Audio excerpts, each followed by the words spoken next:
Welcome to a new daily top AskReddit video.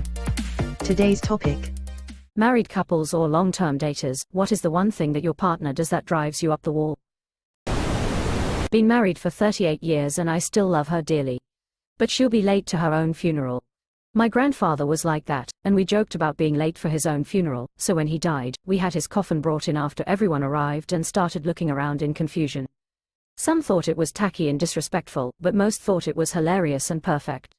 My mother has requested that she, and all her immediate family, be late to her funeral when the time comes. LMAO, it'll be easy for me and my sister, apple don't fall far and whatnot. My partner's talent for leaving cabinet doors open is truly remarkable. It's like our kitchen has a poltergeist with a preference for peanut butter. Every type of door, cabinet, closet, etc. I would think she grew up in a barn, but I know for a fact she grew up down the street from me, in a house. You're supposed to close barn doors. Asks me questions during movies. We're watching the same thing. Exclamation mark. My wife does this. She'll ask a question moments before it's answered on screen by the film. Honey, who's that? And he'll say, I'm Bob Jones. Lol, I'm confused, she says. I'm like, yeah, it's a suspense mystery thriller you're supposed to be.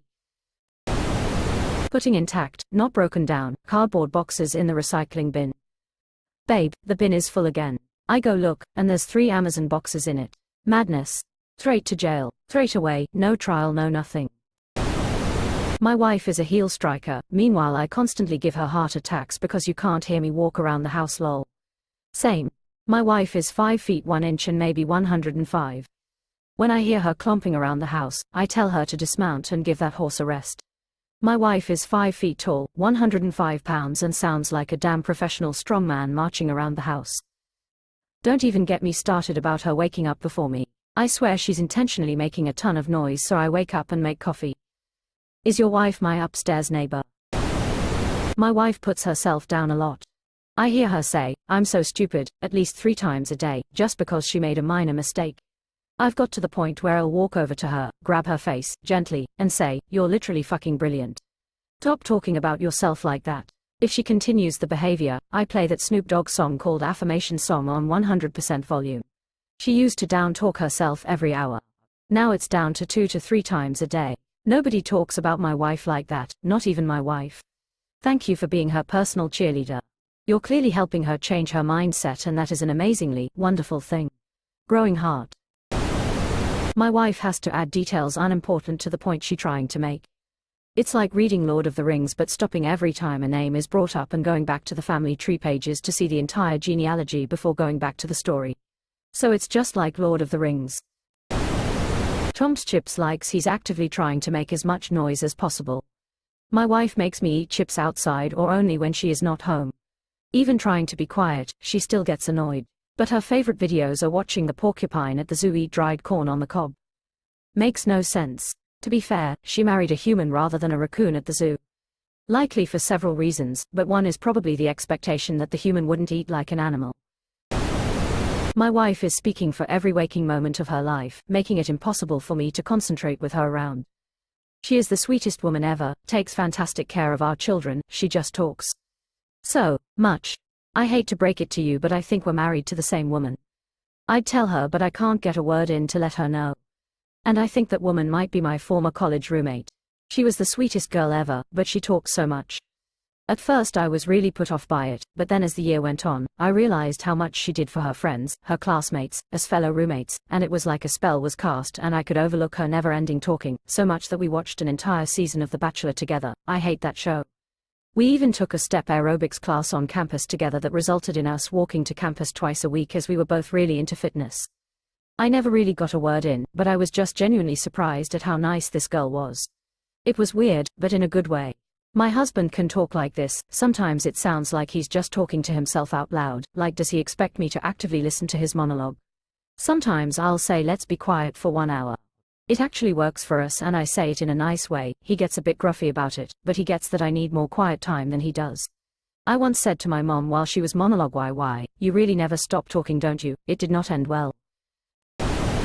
Stacks the dishwasher in a fucked way. There are spots for specific things. Why are you putting shit, ask you, and in the wrong spot? My wife sent me a meme that said every relationship has one person that loads the dishwasher like a Scandinavian architect and one that loads it like a raccoon on cocaine. She's definitely the raccoon. She wants to do all the chores together. Such a waste of time. Divide and conquer so we can both be sipping drinks on the deck at lunch. Does she have ADHD? There's a thing called body doubling, where doing a task with or near someone else also doing a task helps keep you focused. It's also just a useful skill for non-ADHD people. Humans are meant to live in small family groups and do a lot of tasks together. Especially in an isolated, exhausted world, having someone working nearby for a task is now a notable thing. My wife leaves her mugs with tea bags still in them all over the place. I regularly scour the house to pick them up before they dry out. I fixed this, took her shopping at a high-end tea store. She now has loose tea in nice strainers for the teapot and the teacups. She thinks I was just doing something nice for her, rather than trying to save the marriage. She's very clumsy, worse when drunk. If she's at a table with drinks and starts telling a joke, she waves her arms around when she tells the joke, and 100% at least one drink is going to the ground. If she tries to open a new jar of olives or pickles, when the cap comes off, about 1/4 of the product will fly out. When we are walking down the street and someone has a drink in their hand, she is like a magnet and will probably run into them because she'll get a phone notification at the worst moment and the drink will inevitably get on both of them. When we go to a party or a restaurant, the second we walk in I can predict with 95% accuracy what will be spilled, the exact locations, and when. For instance, if she comes home with a friend she met up with at the bar and I'm in the bathroom but my laptop is sitting on the living room table with a bottle of beer next to it, I have roughly a minute, maybe 2 max, before I'm buying a new laptop. I was similar. Chalked it up to just being clumsy. Turns out it was an early symptom of a connective tissue disorder that slowly disabled me until I was able to get it diagnosed, which took several years. Proprioception can be very difficult and embarrassing for me. I hope your wife is just a klutz. Edit, the OC said in another comment his wife has ADHD and also bruises very easily. Can't help but feel like she might have a medical condition, sad face. Elas Danlos, I never had the klutziness, but I did always think I was double jointed. Right up until I showed my GP a couple of neat things I can do with my ankles. Once he relocated his eyes to their sockets, he ordered some blood and genetic testing. MTHFR mutation and a nice grab bag of weird names and alphabet soup type disorders. But at least now I know some of what's wrong with me. The state that he leaves things in: chairs pulled out from tables, front door left unlocked, lights left on, dresser drawers only half closed. He even sometimes leaves a kitchen cabinet wide open. It makes me crazy. I feel like I'm constantly going around putting things back the way they were. We are really all out here living different variations of the same life. It's the way he blows his nose. It sounds like a foghorn, and even after 10 years I still haven't desensitized to the sound.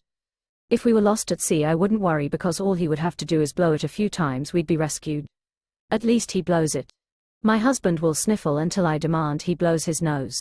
Drives me absolutely crazy. My wife drinks a glass of wine almost every night.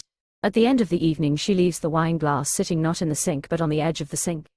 Our dishwasher is less than a foot away. It drives me crazy that I come downstairs every morning and there it is. This one will be the death of me. Dishwasher is full of clean dishes. Put the plate in the sink, thumbs up. Dishwasher is dirty, has room and the sink is empty. I guess you can put it in the sink, but why not just put it in the dishwasher? But no, you put it on the counter next to the sink and above the dishwasher. You've just made this fork the most convenient thing for me to stab you with skull. My husband never watches where he is going or what he's doing. I joke that when we leave the house I need to put a child leash on him. He wanders obliviously into restricted areas, such as behind the ropes or tables at a casino or into the middle of a jousting match at a Ren fair. Edit, yes, I typed wander instead of wander. Fixed it. Can you elaborate on the jousting area? The casual wander into lethal areas is killing me. Haha, not much to elaborate on. Basically just that. We were at a Ren fair. He was eyes up taking in the sights. Happened to be walking past the joust, which was roped off. He veered off into an area the rope opened while the match was active. I lunged at him and tried to snatch his arm to pull him back but missed and ended up pinching his upper arm so hard he was left with a purple welt.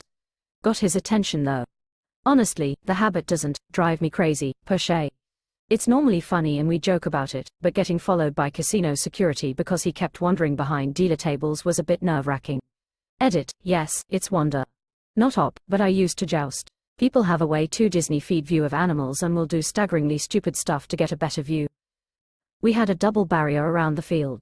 A sturdy wooden fence for people and a rope barrier for the horses. Every single show parents would put their children on top of the fence. At least half the shows there would be people between the barriers. We're not starting before everyone is behind the fence, no, on top of is not behind, yes, that goes for you too. There is a persistent myth that a horse will never run over a person. If you are lucky, they will decide it is less hassle to miss you. Keep in mind that horses are both weapons grade stupid and do not give a fuck. I once had to explain to a professional photographer that at the end of a run his camera and my horse's hooves would be occupying the same space. People with cameras are the worst. Thinks her memory is 100% flawless. Admittedly mine sucks, but there are times that I know with zero doubt that XYZ thing happened and she's convinced I'm wrong. For example, she was convinced I went with her and our nephew to see a movie I had never seen before. It turned into a whole thing. I go through this too. Just BC, my memory sucks, it doesn't mean you're always right and I'm always wrong. My wife claims she has a photographic memory, but I call it a Photoshop memory because she places people and events into her memory that weren't there originally.